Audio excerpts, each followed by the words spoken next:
नमस्कार मित्रांनो, सुस्वागतम. घरोघरी मातीच्या चुली या मालिकेच्या आजच्या भागामध्ये सुमित्रा आणि ही लताबाई आहे तर यांच्यामध्ये अगदी तुंबळ भांडण झोपलेलं असतं. कारण लताबाई देवघरात गेलेली असते आणि तरीसुद्धा आपलाच हक्क गाजून ती आता सुमित्राचा येथे काही हक्क नाही असे सर्वांना सांगत असते.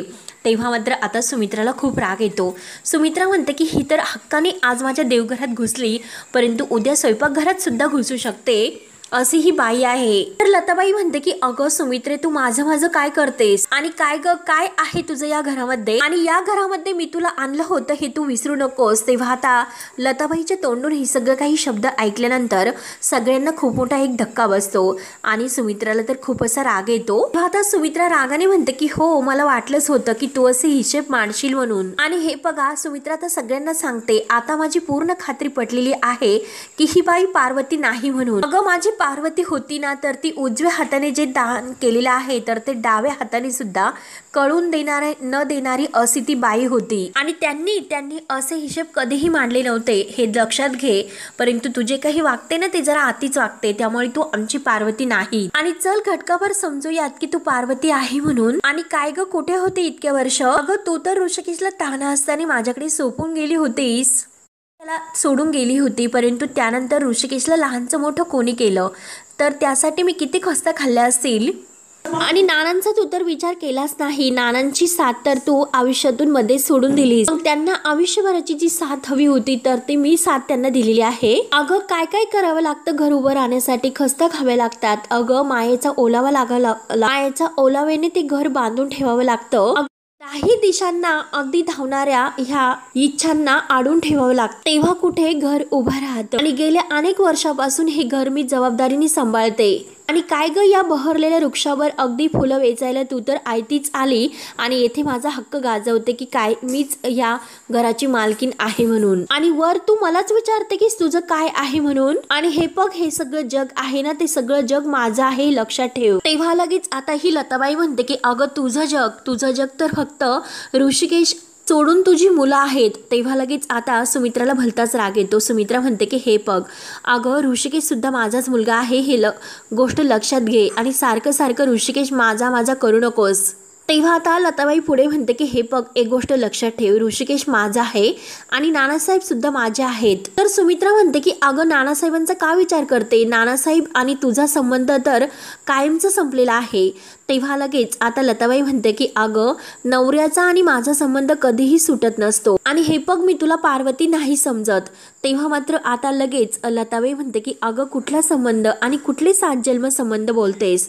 तर आता नानांना भलताच राग येतो. नाना म्हणतात की हो चला आता बास करा. नाना आता इतके जोरात ओरडलेले असतात की बास करा. तेव्हा आता नाना ही सुमित्रावरच रागवतात. सुमित्राला म्हणतात की अगं सुमित्रा, काय चाललं तुझं हे सर्व, अगं तू किती बोलतेस या बाईला. तेव्हा आता नाना ही सुमित्रालाच बोलत असताना सर्वांना एक खूप मोठा धक्का बसतो. तर सुमित्राला सुद्धा आता नाना ओरडल्यानंतर आणि आपल्या स्वतःलाच आता दोषी ठरवल्यानंतर खूप राग येतो. सुमित्रा म्हणते की काय माझ्यावरच ओरडतात का तुम्ही. तेव्हा आता नाना म्हणतात की हे पर बास कर. अगं किती ओरडशील. अगं हे बघ, ह्या बाई पार्वती असतील किंवा नसतील, जर त्यांनी देवघरामध्ये जाऊन पूजा केली तर त्यामध्ये त्यांचं काय चुकले. त्यांनी देवघरामध्ये जाऊन पूजा केली तर कोणतं पाप केलं सांग बरं. तेव्हा आता सुमित्राचे डोळे अगदी भरून येतात. सुमित्रा म्हणते की याचा अर्थ असा होतो की तुम्ही सुद्धा ह्या बाईवर विश्वास ठेवला आणि ही जी काही बाई आहे तर ती तुमची पार्वती आहे म्हणून तुम्ही असा विश्वास ठेवलेला आहे. तेव्हा आता सुमित्राला खूप राग येतो. सुमित्रा लगेच आतमध्ये निघून जाते. तर पार्वती लगेच आता अगदी तोंडात मारून घेण्याचं नाटक करते. देवाला हात जोडत म्हणते की परमेश्वरा, अरे परमेश्वरा, माझं नशीबच फुटका आहे. खरंच या घरामध्ये माझा किती अपमान होतोय. येथे कोणीच माझं असं नाही. परमेश्वरा, अरे मला वाचव रे वाचव. रडण्याचं नाटक करत ती आता आपल्या रूममध्ये निघून जाते. तेव्हा आता सर्वांना ही काही बघवत नसते.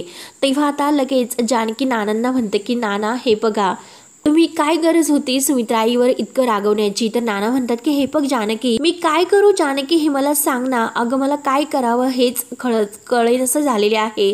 नक्की मी काय करू, कुणाशी कसं वागू, आणि खरं कोण खोटं कोण, ती बाई खरी आहे की खोटी आहे मला कुठे माहिती आहे बरं. आणि हे बघ, सुमित्राच्या मनामध्ये जे काही कडवटपणा आणि जे काही भरलेलं आहे ना तर ते चांगलं नाही. तेव्हा आता जानकी म्हणते की नाना हे बघा, हे सर्व तेव्हाच ठीक होईल, तेव्हा खरं काय आणि खोटं काय हे आपल्याला कळेल. त्या बाई पार्वती आई नाही हे जेव्हा सिद्ध होईल तेव्हाच कुठे आपल्याला सर्व काही खरं कळेल. आणि हे सगळं कळल्यानंतर सुमित्रा आई सुद्धा आपोआप शांत होतील. आपण फक्त त्यांना थोडासा वेळ द्या, त्यांना थोडंसं समजून घ्यायला हवं.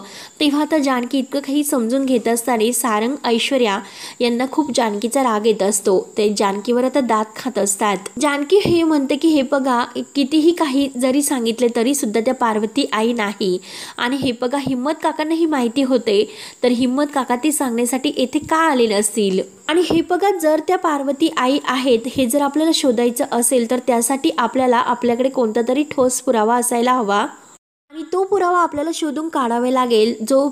तोपर्यंत आपण पुरावा शोधत नाही तोपर्यंत सर्व काहीच ठीक होणार नाही. आणि हे बघा, तोपर्यंत ही वाद सुद्धा मिटणार नाही. वाद हे आणखीनच वाढत जातील आणि वातावरण सुद्धा आणखीनच तापेल. हे बघा, तुम्ही शांत राहा आणि सुमित्रा आईंना सुद्धा थोडंसं समजून घ्या. तुम्ही सुद्धा त्यांच्यावर असे रागवू नका प्लीज, तुम्ही त्यांचं मन जपा. तेव्हा आता सुमित्रा ही बिचारी खूप रडत असते. नाना जे काही तिच्यावर रागवलेले आहे हे तिला डोळ्यासमोर आठवते आणि आणखीनच तिला रडू येत असते. आणि तेवढ्यात तेथे आता मुद्दाम तोंड चोपडेपणा करण्यासाठी ऐश्वर्या येते.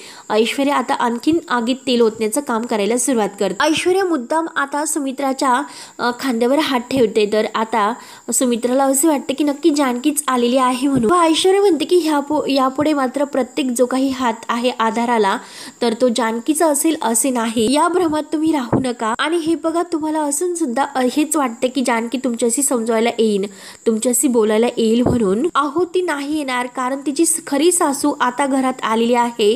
मग ती कशाला तुमच्याकडे येईल. आणि हे बघा आई, सॉरी, तुम्ही प्लीज या सगळ्याचा वेगळा अर्थ करून वाईट वाटून घेऊ नका.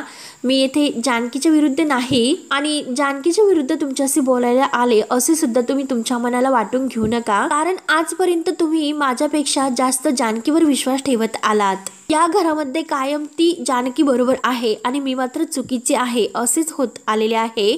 कधीही कोणी मला अगदी बरोबर म्हटलेले नाही. परंतु आई, एक गोष्ट लक्षात घ्या की वेळ ही असते तर वेळ तिचा खेळ खेळतच असते. प्रत्येकाला आरसा दाखव आणि त्यांना त्यांची खरी माणसं दाखवते. आणि हेच मात्र आज तुम्हाला जाणवेल आणि कोण तुमचा आहे आणि कोण परका आहे तुम्हाला समजेल. आणि हे बघा आई, जानकी जरीही तुमच्या सोबत नसले तरी सुद्धा मी माझ्या सासू सोबत, मी माझ्या आई सोबत कायम असेल. आता ऐश्वर्या बरोबर सुमित्राला गोल करते. सुमित्रा बिचारी भोळी आता ऐश्वर्याच्या ह्या भाबड्या जे काही बोलणं आहे तर त्याला ते भाबडे वाटतं. परंतु ऐश्वर्या हे सगळं करण्यामागे तिचा काय प्लॅन आहे बिचारी सुमित्राला माहिती नसते.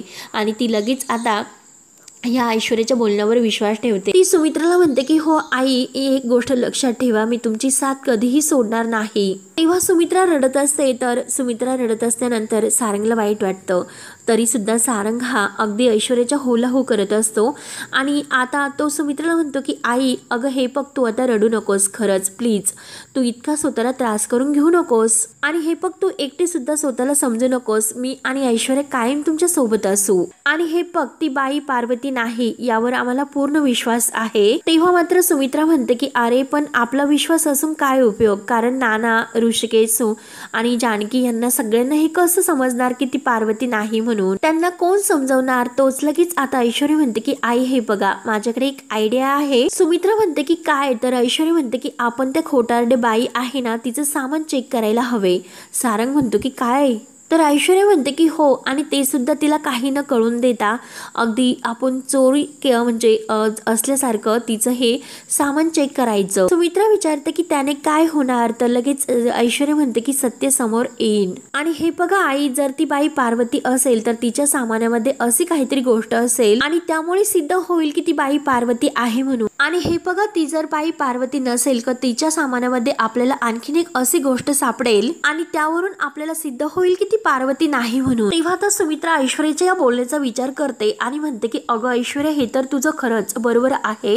हे सगळं मला का सुचलं नसेल बरं. आणि नाही, हे बघ, मी नानांना जाऊन सांगतेच, आपण तिचं सामान तपासूयात. आणि खरंच तुम्ही दोघं माझ्या सोबत आहात आणि ऐश्वर्या तू माझ्या बाजूने आहेत. तुझा आधार मिळून खरंच मला खरंच खूप बरं वाटलं ग. आणि खरंच मला खूप धीर आला. तेव्हा लगेच आता ऐश्वर्या म्हणते की हो आई, आहेच, मी खरंच तुमच्या बाजूने आहे. म्हणून ऐश्वर्या बरोबर सुमित्राला आपल्यामध्ये गोल करते. त्यानंतर आता जानकी इकडे रूममध्ये असते. जानकीला भलते टेन्शन आलेले असते. आणि तेवढ्यात ऋषिकेश तिथे येतो. तर जानकी म्हणते की ऋषिकेश म्हणतो की जानकी अगं आज पुन्हा त्यांना त्रास झालेला आहे. एकतर अगोदरच अर्ध आयुष्य त्यांचं सोसण्यात गेले आणि पुन्हा तेच. आईंनी त्यांच्याशी इतकं रूडली बोलायला नको होतं. खरंच आई खूप चुकीचं वागली. त्यांच्या मनाला किती त्रास झाला असेल. अगं त्या काय करत होत्या, त्या तर अगदी पूजाच करत होत्या आणि ते पण देवघरात. त्यामुळे आईने असे वागायला नको होते. तेव्हा लगेच आता जानकी ऋषिकेशचे हे बोलणं ऐकून विचारते की तुम्ही काय म्हणालात, म्हणजे ती बाई तुमची आई आहे असं तुम्हाला सुद्धा वाटते? तुम्ही त्या बाईवर विश्वास ठेवून ती तुमची पार्वती आई आहे असे तुम्हाला वाटते का? तर ऋषिकेश गोंधळून जातो. ऋषिकेश म्हणतो की हे बघ जानकी, ते महत्वाचं नाही. अगं त्यांना जो काही त्रास होतो त्याकडे तू लक्ष दे. आणि हे बघ जानकी, जर त्यांनी टेन्शन घेतले आणि त्यांना पुन्हा चक्कर आली तर आपण काय करणार आहोत बरं? तेव्हा आता जानकी म्हणते की हे बघा, जोपर्यंत त्या या घरामध्ये आहे तोपर्यंत हे असेच घडत राहणार. त्यामुळे मला खरंच भीती वाटते की घरातील वातावरण आहे तर ते आणखीन बिघडेल म्हणून. आज त्या देवघरात गेल्या होत्या आणि उद्या स्वयंपाकघरात जातील म्हणून, आणि आपल्या आई त्यांना तेथून सुद्धा बाहेर काढतील. मग त्यामध्ये आपल्याला सगळ्यांमध्ये कोण वाईट दिसणार आहेत बरं, आणि कोणाची चूक आहे? म्हणजे आपल्याला सगळ्यांना आईची चूक आहे असं वाटेल आणि त्यांच्या सुद्धा तब्येतीवर परिणाम होईल. त्यामुळे हे बघा ऋषिकेश, आपल्याला आई आणि ती जी काही बाई आहे तर त्यांच्यातील वादही मिटवावे लागतील. आणि हे बघा, ते सर्व मी नाही करू शकत कारण आई माझ्यावर खूप चिडलेल्या आहेत. आणि हे बघा, त्या तुमच्यावर चिडायला नको, तुमच्यावर रागवायला नकोय. त्यामुळे प्लीज ऋषिकेश, तुम्ही हे जे काही आहे ते सगळं सांभाळून घ्या आणि त्या बाईची इतकी बाजू घेऊ नका की पार्वती आई दुखावल्या जाईल म्हणून. आणि हे बघा, काहीतरी आपल्याला करावं लागणार आहे, काहीतरी मार्ग यातून काढावा लागणारच आहे, तरच सगळं काही सुरळीत होऊ शकते. त्यानंतर आता इकडे ऐश्वर्या आणि सारंग लताबाईच्या रूम मध्ये येतात आणि लताबाईला म्हणतात की हे बघा, तुझ्या सामानाची झडती घ्यायची आहे. म्हणजे आता जो काही प्लॅन आहे तर त्या प्लॅन बद्दल आता ती लताबाईला समजावत असते. पण लताबाई म्हणते की काय बोलते, माझ्या सामानाची झडती घेणार का? अगं तू तर काय मला कामाला लावलेस का? मला तर असं वाटलं होतं की तू सगळ्यात हुशार आहे आणि कसला हा मूर्खपणा तू लावलास ग? बरं तर सारंग म्हणतो की लताबाई अहो जरा हळूच बोला, कुणी ऐकेल इथे. परंतु लताबाई तर ऐकून घ्यायला तयार नसते. ती आता सारंगवर अगदी भडकूनच म्हणते की काय हळू बोला, काय हळू बोलायचं? आणि हे बघा, हे जे प्रकरण आहे ना ते आपल्या अंगाशी येणार आहे. तेव्हा मात्र आता ऐश्वर्या ही लताबाईला शांत राहायला सांगते आणि मला एक गोष्ट सांगा की तुम्ही पार्वतीची डायरी वाचलेली आहे का? तर लताबाई म्हणते की हो वाचली पूर्ण. ती डायरी मी 2दा वाचली, पण त्या डायरीचा आता इथे काय संबंध आहे ते सांग. तेव्हा आता ऐश्वर्या म्हणते की अहो त्या डायरीशी सगळा संबंध आहे आणि त्या डायरीमध्ये अशा काहीतरी गोष्टी आहेत की ज्याचा पार्वतीशी संबंध आहे म्हणून. आणि हे बघा, जेव्हा तुम्ही घरामध्ये नसताल तेव्हा तुमच्या नकळत ती जी काही घरातील लोक आहे ती माणसं तुमचं सामान चेक करणार आहेत आणि तुमच्या सामानामध्ये त्याच गोष्टी सापडतील की ज्या पार्वतीच्या आहे म्हणून. तेव्हा आता सारंगला तर हे ऐकून खूप आनंद होत असतो आणि लताबाई आता विचारत पडते. त्यानंतर आता ऋषिकेश, जानकी, सुमित्रा आहे नानाकडे रूम मध्ये येतात आणि नानांना सांगतात. तेव्हा आता नाना म्हणतात की काय बोलतात तुम्ही? त्या बाईच्या सामानाची झडती घ्यायची की ती पार्वती आहे किंवा नाही हे ठरवण्यासाठी. तर ऋषिकेश म्हणतो की हो नाना, अहो हे सगळं करण्याची काय गरज आहे आणि त्या बाईच्या सामानाची कशाला झडती घ्यायची? तेव्हा आता सुमित्रा म्हणते की नाही, घ्यावीच लागेल. आणि तू असं का बोलतो? का हे सर्व बोलण्याची तुला गरज आहे? आणि हे बघ, ती जर बाई आहे तर ती पार्वती आहे, तर पार्वतीच्या जे काही वस्तू आहे तर त्या तिच्या सामानात सापडतील म्हणून. आणि ती जर पार्वती नसेल तर नाही सापडणार, बरोबर ना? तेव्हा आता जानकी म्हणते की आई हे बघा, मला काय वाटतं की आपण तिला सांगून, तिला विचारून तिच्या सामानाची झडती घेऊयात. तेव्हा आता सुमित्रा म्हणते की हो हो, तूच जाऊन विचार तिला, तिला सगळं काही सांग. नाहीतर एक काम कर, तू तिला वस्तू शोधायला सुद्धा मदत कर. नाहीतर एक काम कर, पार्वती ताईंच्या ज्या वस्तू आहेत ना तू तिच्या सामानात नेऊन ठेव, म्हणजे तुला आणखीनच मदत होईल म्हणून. तेव्हा आता सुमित्राचे हे बोलणं ऐकून जानकीला धक्का बसतो. तरी सुद्धा जानकी पुन्हा सुमित्राला समजायला जाते, परंतु सुमित्रा आता ऐकायला तयार नसते. सुमित्रा म्हणते की हे बघ, एकही शब्द तू आता यापुढे बोलू नकोस. आणि तुम्हाला सगळ्यांना घाई झालेली आहे की ती पार्वती आहे ती बाई हे सिद्ध करण्याची, म्हणूनच तुम्ही सगळेजण आता माझ्या विरोधात आहात. तर अशा बोलण्यावरून मला आता असेच वाटायला लागले की तुम्ही सगळेजण तिची अगदी वाटच बघून होतात. तर तेव्हा आता नाना म्हणतात की सुमित्रा अगं असे काही नाही, तुमच्यावर विश्वास ठेव, तू असं काय बोलतेस, तसे काही नाही. तर सुमित्रा म्हणते की नाही, मी तुमच्यावर आता विश्वास नाही ठेवू शकत. मला एक गोष्ट कळत नाही की तुम्हाला त्या बाईचा इतका पुळका का येत असेल. आणि जानकीचंच घ्या की जानकी ही कालपर्यंत माझ्या अवतीभोवती फिरत होती, परंतु ती बाई आपल्या घरात आल्यापासून जानकीचं माझ्याकडे लक्ष नाही. जानकी सारखं त्या बाईच्या सांगायलाच पुढे पुढे करत असते. तर जानकी आता हे सर्व ऐकून आता आईनं म्हणते की हे बघा आई प्लीज तुम्ही असं ऐकायला तयार नसते. सुमित्रा म्हणते की हे बघा समज हे सगळं काही आता आपल्यातील बाजूला ठेवा. अगोदर ती बाई पार्वती आहे की नाही हे सिद्ध करण्यासाठी आपल्याला तिच्या सामानाची झडती घ्यावीच लागेल. आणि चला लगेच आपण तिच्या आत्ताच्या आत्ता सामानाची झडती घेऊयात. आणि जर तुम्हाला माझ्यासोबत यायचं असेल तर येऊ शकतात, नाहीतर एकटी मी समर्थ आहे तिची झडती घेण्यासाठी. मी एकटी जाईल झडती घ्यायला आणि तुम्ही येथे आपापसात खलबत करतच बसा. तेव्हा सुमित्रा लगेच जायला निघते. तर नाना म्हणतात की सुमित्रा अगं माझं ऐकून घे, तू का असं करते? सुमित्रा अगं सुमित्रा ऐक ना. परंतु सुमित्रा आता ऐकायला तयार नसते. तेव्हा मात्र आता इकडे ऐश्वर्या आणि सारंग त्या बाईच्या रूममध्ये असतात आणि तिला सगळं काही समजावून सांगत असतात आणि विचारते की अगं ऐश्वर्या तुला ते पुरावे मिळालेच कुठे? तेव्हा लगेच आता ऐश्वर्या म्हणते की मी कोण आहे? तर सारंग लगेच म्हणतो की ऐश्वर्या. तर आता ऐश्वर्याच्या हुशारीवर सारंग आणि लताबाई खूप खुश होते. तेव्हा आता ऐश्वर्या सांगायला सुरुवात करते की मी नानांच्या रूममध्ये गेले होते आणि जो पार्वतीचा फोटो होता तर त्या फोटोवर मी फोटो काढला आणि जे काही झालेले आहे ते सगळं काही आत्तापर्यंत ऐश्वर्याने जे जे काही केलेले आहे तर ती सांगायला सुरुवात करते.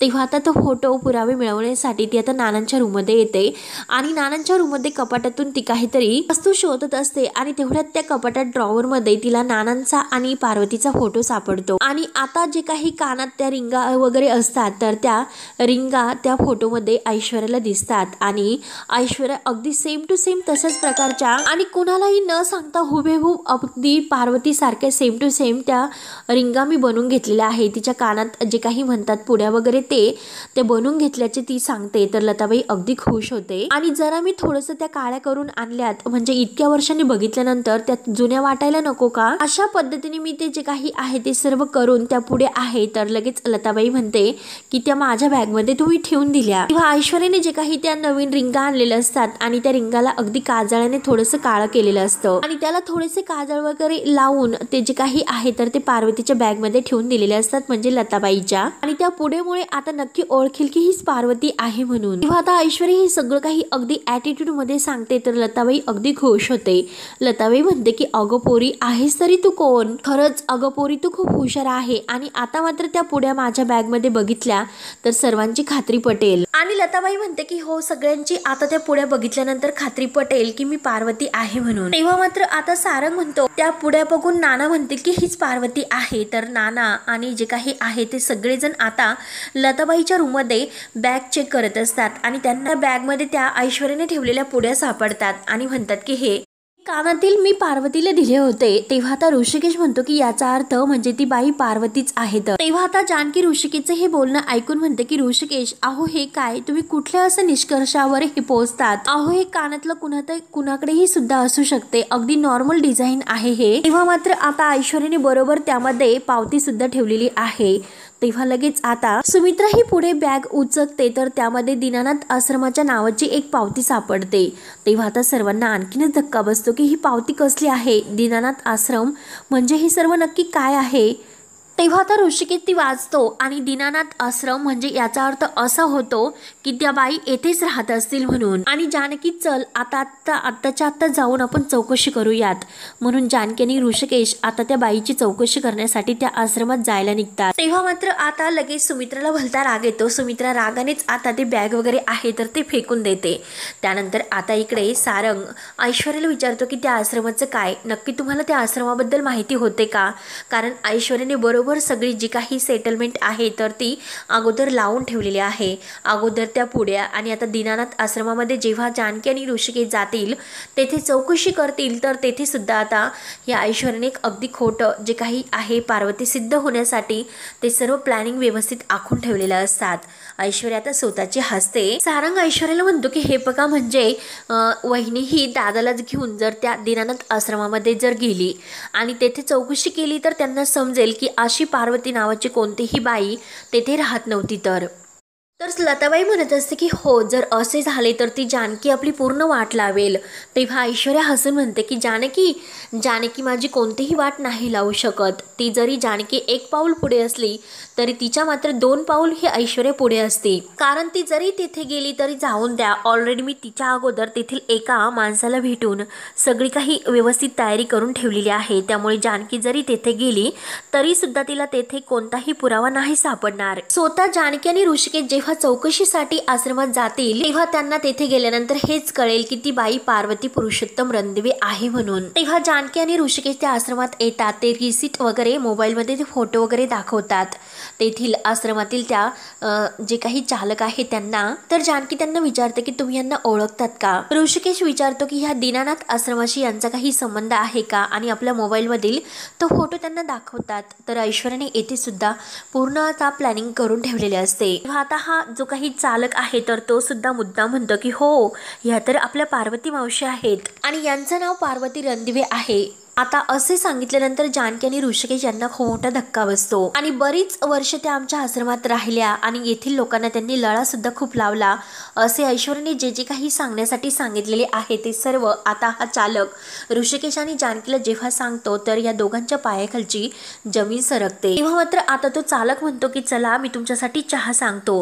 तेव्हा जानकी नकोय असं म्हणते, पण तरी सुद्धा तो ऐकत नाही आणि जानकी ऋषिकेशसाठी चहा सांगायला तो जरा बाहेर जातो. तेव्हा आता ऋषिकेश जानकीला म्हणतो की अगोदर त्या पुड्या आणि आता हे आश्रम प्रकरण. त्यामुळे जानकी आता ह्या सगळ्यावरून हे सिद्ध होतं की ते नक्की पार्वती रणदिवे आहेत म्हणून. आता हे सर्व ऐकल्यानंतर जानकीला खूप मोठा धक्का बसतो. तेव्हा आता घरी आल्यानंतर जानकी आणि ऋषिकेश सगळं काही घडलेला प्रकार सांगतात. तेव्हा सुमित्रा आणखीन तरी सुद्धा विश्वास ठेवायला तयार नसते.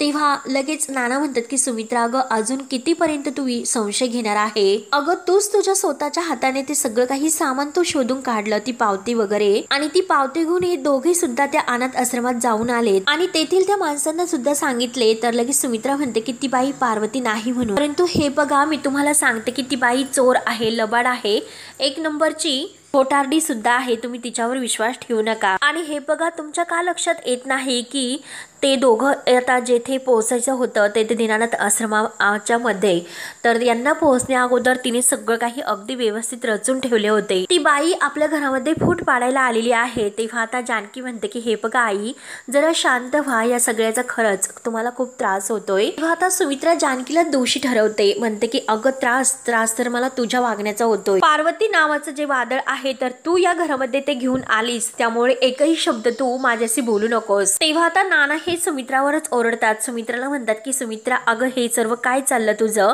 जरा शांत हो तू. तेव्हा आता सुमित्रा म्हणते की हो, तुम्ही मलाच ओरडा, माझ्या अंगावरच ओरडा. आजपर्यंत इतकी वर्ष झालेत, कधीही तुम्ही माझ्या अंगावर असं ओरडला नव्हतात, परंतु जेव्हापासून ती बाई या घरात आली तेव्हापासून तुम्ही माझ्याशी असं वागतात. आणि हे बघा, तुम्ही काही बोला, परंतु मी तुम्हाला ठासून सांगते की ती बाई पार्वती नाही म्हणून, आणि बाकी तुमची जी काही मर्जी असेल ते तुम्ही तुमचं ठरवा.